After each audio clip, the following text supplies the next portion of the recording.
මේක නම් පිස්සුවක්. හැම තැනම මාළුපාන්. මරු. යාළුවනේ මම ෂෝට් ඉට්ස් ලෝකෙට ඇවිල්ලා ඉන්නේ. මම දැන් මේ යන්නේ ලොකු රෝල්ස් එකක් ඇතුලෙන්. රෝල් එක ඇතුලෙන් ගියාම මතුවනේ මෙහෙට. මෙහෙ පිරිලා තියෙන්නේ රෝල්ස් වලින්. අර ගලන්නේ සෝස් ගඟක්. අපි රෝල්ස් එකක් කාලාම ඉමු.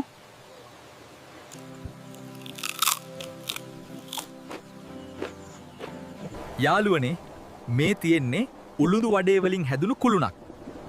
පේනවට වඩා මේ කුළුණ උසයි. මම දැන් ඉන්නේ උළුඳු අඩේ කුළුණ ඇතුලේ. මේ පේනවනේ බිත්ති පවා හැදිලා තියෙන්නේ උළුඳු අඩේ වලින්. කුළුණ උඩට ආවම අපිට බලා ගන්න පුළුවන් අහස උඩ පාවෙන උණුම උණු පරිප්පු වඩේ. මම මේ පරිප්පු අඩේ එකක් උඩ නැගලා ඊළඟ තැනට යන ගමන් මේ තියෙන්නේ පේස්ට්‍රි වලින් හැදුණු කැලෑවක්. මේ තියෙන ගස් පවා පේස්ට්‍රි වලින් තමයි හැදිලා තියෙන්නේ.